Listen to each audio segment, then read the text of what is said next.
खुशियों के एम्बेसडर, खुशियों के एम्बेसडर।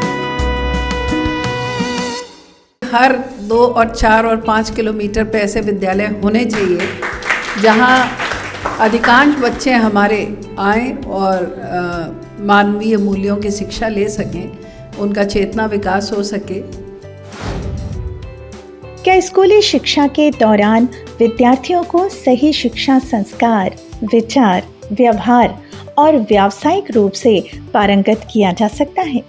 क्या सिर्फ हाई स्कूल तक की शिक्षा में ही कोई विद्यार्थी पढ़ाई के साथ साथ नृत्य, संगीत जैसी कला, sports, would art, cooking, embroidery, stitching, agriculture और गौ पालन में पारंगत हो सकता है? नहीं ना? तो जरा गौर से देखिए इन विद्यार्थियों को।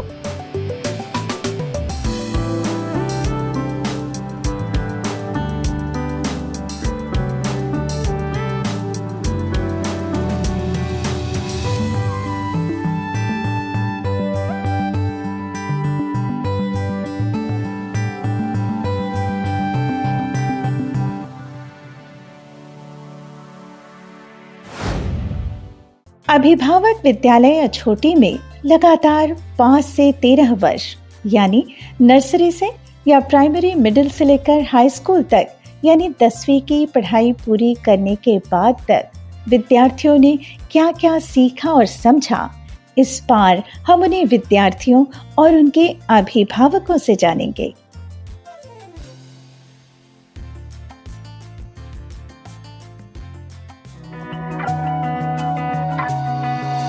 रहते हैं ये खुश हमेशा, करते ये काम खरे, एक दूजे के बन के पूरक, साथ साथ बढ़ते रहे, हंसते खिलखिलाते भावों से भरे, खुशियाँ बिखेरे घर घर, खुशियों के एम्बेसडर, खुशियों के एम्बेसडर, खुशियों के।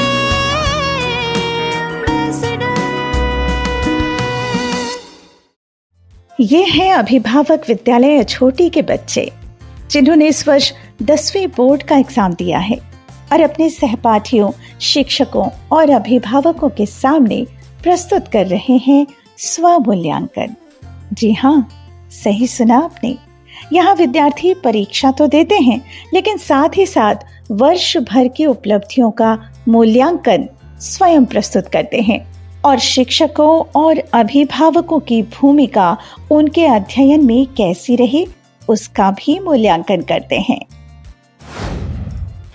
आचार्य पाद्मादत्ते पादम शिष्य स्वमेध्या कालीन पाद्मादत्ते पादम स ब्रह्मचारी भी, अर्थात शिष्य अपने जीवन का एक भाग अपने आचार्य से सीखता है, एक भाग अपनी बुद्धि से सीखता है, एक भाग समय से सीखता है और एक भाग अपने सहपाठियों से सीखता है।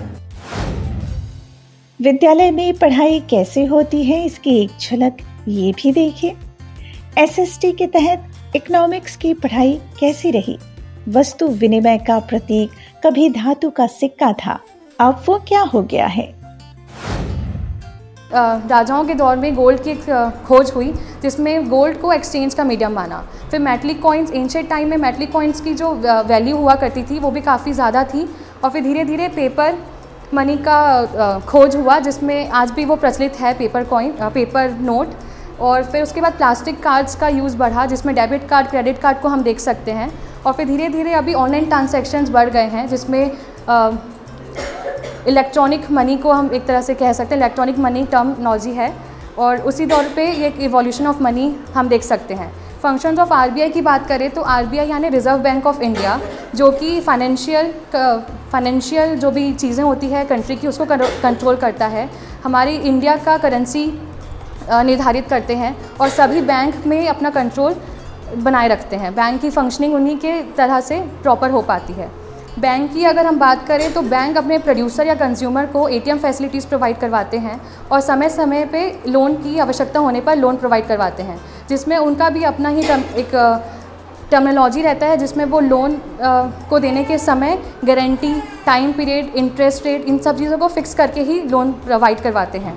और अगर हम various types of bank deposit की बात करें तो saving account, recurring deposit, fix deposit, current deposit और डिमांड डिपॉजिट, ऐसे कई सारे बैंक्स हैं जिसमें हम अपना मनी विड्रॉ कर सकते हैं, डिपॉजिट कर सकते हैं। और अगर इलस्ट्रेशन के थ्रू हम देखना चाहें इवोल्यूशन ऑफ मनी, तो पहले बार्टर सिस्टम था, फिर क्रेडिट कार्ड्स और डेबिट कार्ड्स का चलन बढ़ा और फिर धीरे धीरे ऑनलाइन ट्रांजैक्शन शुरू हो गया।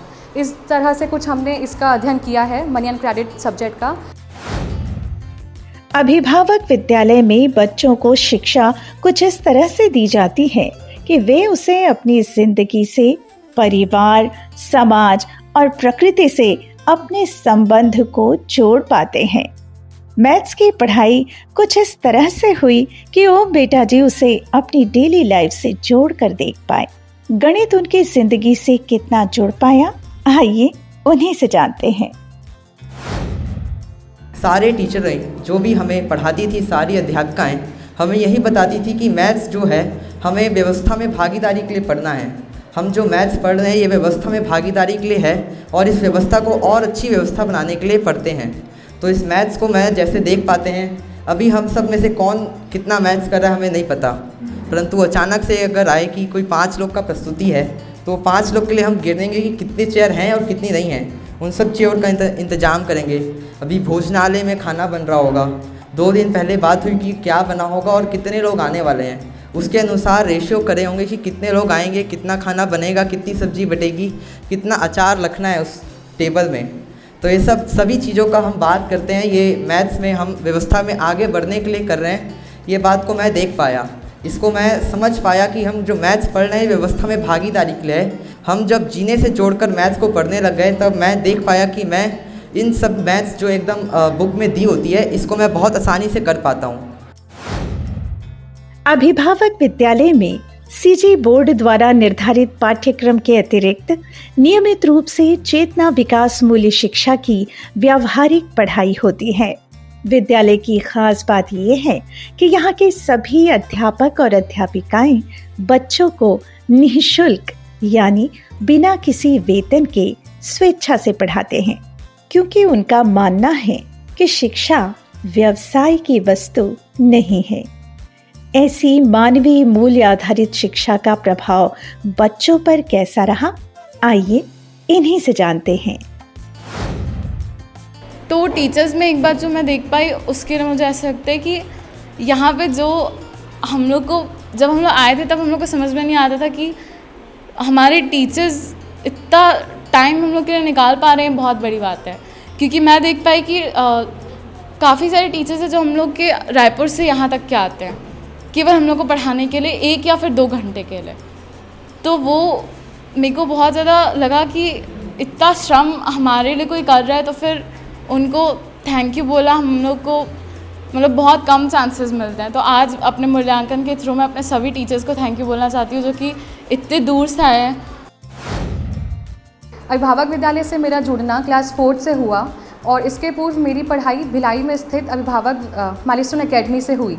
मैंने दोनों विद्यालय के अंतर को बहुत करीब से देखा व महसूस किया। जिस तरह माता पिता अपने बच्चों के लिए कि उनके विकास के लिए काफ़ी प्रयास करते हैं, जैसे कि बच्चों में संस्कार भी स्थापित हो, वह पढ़ने में भी बेहतर रहे, वह अनेक कलाओं में भी पारंगत हो पाए, इसके लिए कई प्रयास करते हैं।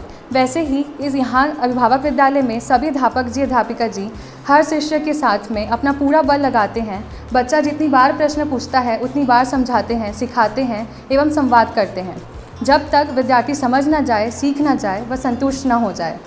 यहाँ भागीदारी कर रहे सभी शिक्षकों का बच्चों के साथ मृदु व्यवहार, धैर्य, सहयोग व समर्पण शायद ही कहीं देखने को मिले। मैं बहुत ही भाग्यशाली हूँ कि मेरे माता पिता ने इस विद्यालय को मेरे लिए चुना।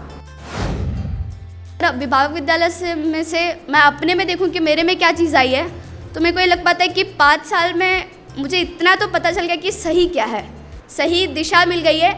इसके बाद मुझे नहीं लगता कि मैं गलत दिशा की ओर कभी जाऊंगी, मुमकिन नहीं है ऐसा मेरे को लगता है। सही चीज़ का पता चल गया उसके बाद गलत की ओर जाना मुमकिन नहीं है। वैसे ही अगर मतलब अपने में देख पाती हूँ कि सही और गलत की पहचान करना अभी आ रहा है, एक एक व्यक्ति की कितनी उपयोगिता है उसको समझ पाती हूँ। एक शिक्षक, विद्यालय, परिवार, ये सब कैसे चलता है उसको भी अपने आप में समझ पाती हूँ। और जैसे कि कोई श्रेष्ठ व्यक्ति है, उसको उसकी अच्छी बातों को अपने में लाने के लिए मैं प्रयास कर सकूँ, ऐसा हमेशा सोचते रहती हूँ।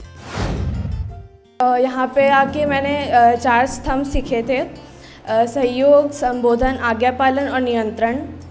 तो उसमें भी हमारे टीचर्स ने बहुत उस चीज़ पे डिस्कशन किया और हमने भी उसे ध्यान आकर्षण करके उसको आगे बढ़ाने की कोशिश की। और मैं जितना भी देखती आती हूँ, मतलब इतना 10th तक पहुँचने में हमारे सारे टीचर्स का मतलब बहुत हाथ रहा है, क्योंकि पहले से मुझ में बहुत ज़्यादा इम्प्रूवमेंट हुआ है पढ़ाई में भी और किसी भी चीज़ में मैं देख पाऊँ तो हमारे सारे टीचर्स का हाथ है। और अभी 10th में जो अपना 100% दे पा रही हूँ वो टीचर्स के कारण ही है। और मैंने अपना संबोधन, सहयोग, आज्ञा पालन, नियंत्रण ये सारा अपने परिवार में भी देख पाती हूँ और विद्यालय में भी देख पाती हूँ और उसको कर भी पाती हूँ। विद्यालय के मिडिल क्लास के बच्चे पढ़ाई के साथ साथ कई तकनीकी कलाओं का प्रशिक्षण लेते हैं। कुकिंग क्लास में खाना बनाना सीखते हैं तो सिलाई क्लास में कपड़े के बैग बनाने से लेकर थैला बनाना सीखा। वुड आर्ट में इनकी कुशलता देखकर आप आश्चर्यचकित रह जाएंगे और इन्हीं बच्चों का संस्कृत उच्चारण सुनकर आप चौंक जाएंगे।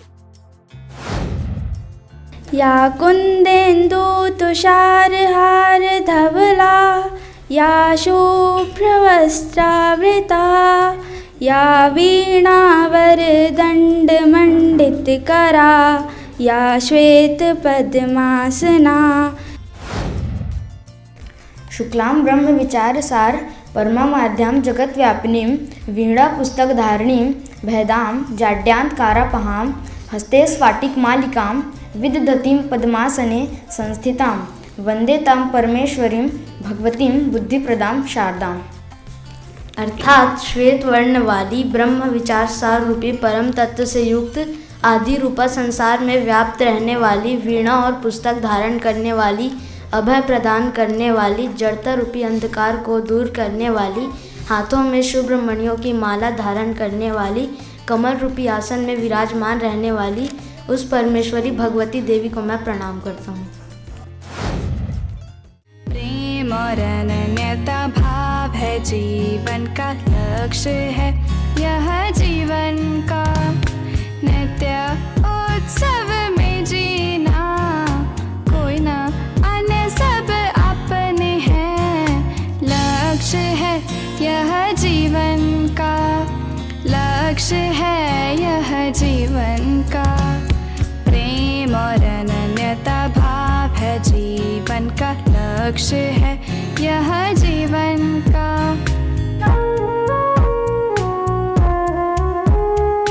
दृष्टि में हो प्रेम का भाव, भाषा में हो प्रेम का भाव। गीत, संगीत, नृत्य में ये बच्चे किसी प्रोफेशनल आर्टिस्ट से कम नहीं लगते, लेकिन यही बच्चे जब मानवीय मूल्यों की चर्चा करते हैं तो यकीन नहीं होता कि इतनी कम आयु में इतनी बड़ी बड़ी बातें करने लगे हैं ये बच्चे। अनुशासन का मतलब है कि हर नियमों का पालन कर पाना और उसे हम उसी प्रकार से अच्छे से कर पाते हैं। जैसे कि अनुशासन हम बाहर भी और अपने अंदर भी देख पाते हैं, और अपने आप में संयम रखना ये सबसे बड़ा हमारे लिए अनुशासन होता है और ये सबसे दृढ़ अनुशासन माना जाता है। अनुशासन का प्रयोग हम घर पे भी करते हैं, क्लास में भी करते हैं और बाहर भी करते हैं। जैसे कि हम अगर सड़क पे ही चल रहे हैं तो उसमें सड़क के नियमों का पालन करना, लेफ़्ट साइड चलना और ट्रैफिक के नियमों का पालन करना, ये हमारे अनुशासन में आता है। बच्चों की पढ़ाई कैसी चल रही है और उनमें क्या क्या परिवर्तन आए हैं, इसे बता रहे हैं बच्चों के माता पिता, और अपने बच्चों के बारे में बताते हुए वे भावुक हो जाते हैं। हम दोनों ने निर्णय किया कि हम इनको जो है DPS से निकालेंगे और हम जो है अभिभावक विद्यालय में हम अपने बच्चों को पढ़ाएंगे। और हमको लिटरली जो है हमको पागल घोषित किया गया क्योंकि हमारे पास में शब्द नहीं थे बोलने के लिए कि क्या चीज़ होता है भावक विद्यालय। पूरे अपनी खुशहाली को जो है व्यक्त कर सकता हूँ कि जिस चीज़ को पाने के लिए हम निकले थे उसमें हम सफल हैं। जो सारे अध्यापक और सारे अध्यापिका को हमारे तरफ से धन्यवाद, जो हमारे बेटी के लिए कीमती समय जो दिए हैं उसको मैं बार बार धन्यवाद करती हूँ। अदिति अग्रवाल, अदिति मेरी पोती है और बहुत अच्छा मेरा ध्यान रखती है, बहुत मेरा काम करती, बहुत अच्छी है, बहुत सेवा करती मेरी।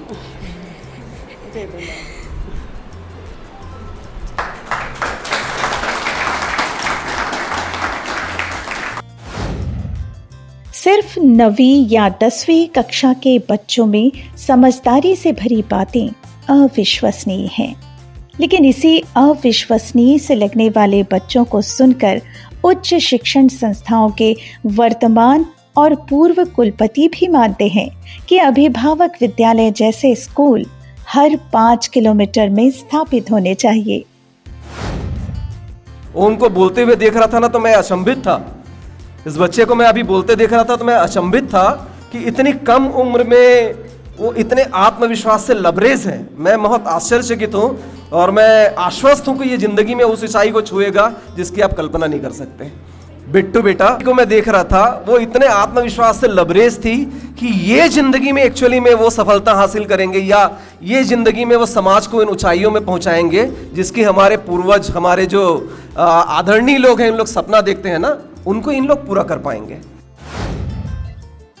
शिक्षा के क्षेत्र में ये तीनों जो इम्पोर्टेंट कंपोनेंट्स हैं, अभिभावक, शिक्षक और तीनों का महत्वपूर्ण योगदान होना चाहिए यदि हम चाहते हैं कि अच्छी शिक्षा समाज में जाए।